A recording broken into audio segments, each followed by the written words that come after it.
Lily wanted peace and quiet. The city was too loud, too crowded, so she found a small cottage in a sleepy town.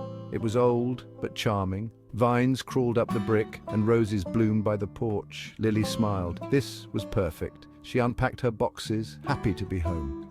The afternoon sun filled the rooms with a warm glow. Lily made tea and sat by the window, watching birds flit between the trees. A gentle breeze rustled the leaves. This was the life she craved. As evening fell, a chill settled over the cottage. Lily lit a fire in the hearth, the crackling flames chasing away the shadows. She curled up with a book, the silence broken only by the ticking clock. Soon, her eyelids grew heavy and she drifted off to sleep.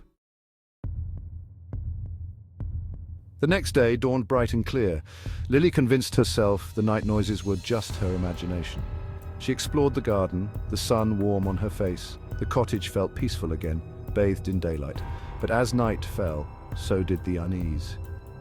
Lily found herself listening for any sound, her nerves on edge. She tried to read, but the words swam before her eyes. Every creak of the floorboards sent shivers down her spine.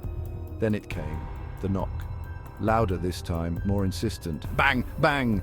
Lily's breath caught in her throat. It came from the front door, heavy and solid. Who would be out there at this hour? Fear coiled in her stomach. Lily grabbed a poker from beside the fireplace, her hand trembling. She crept towards the door, each step echoing in the quiet house. Her heart pounded against her ribs. What was waiting on the other side? Lily threw open the door, her heart hammering. The porch was empty, bathed in the pale moonlight.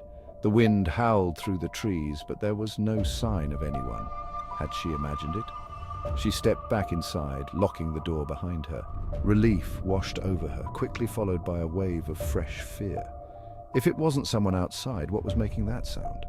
Lily spent the rest of the night huddled on the sofa, unable to shake the feeling of dread. The next day, Lily tried to rationalize her fear. She told herself it was just the house settling, or maybe an animal.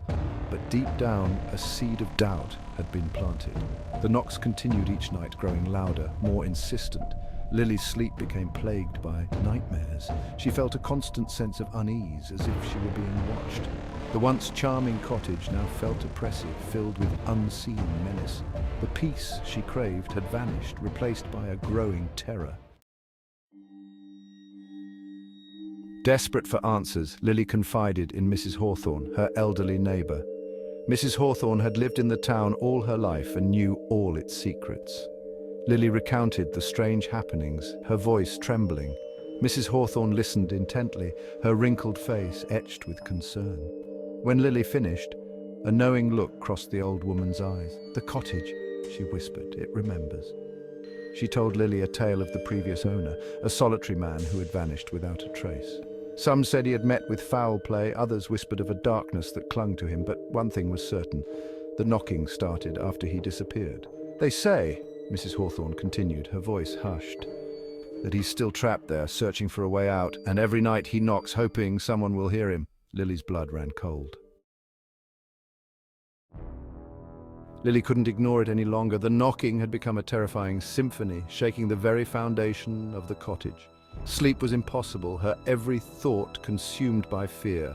She knew she had to confront it. That night, as the clock chimed 12, the knocking began. But this time, Lily didn't cower. Armed with a newfound determination, she marched to the front door, her hand hovering over the latch.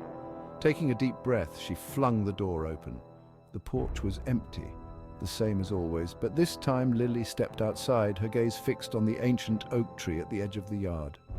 "I'm not afraid of you," she shouted into the night, her voice surprisingly steady. "Leave this place or leave me in peace." The wind whipped around her, carrying her words into the darkness. For a moment everything was silent. Then a low growl seemed to emanate from the oak tree, its branches swaying menacingly.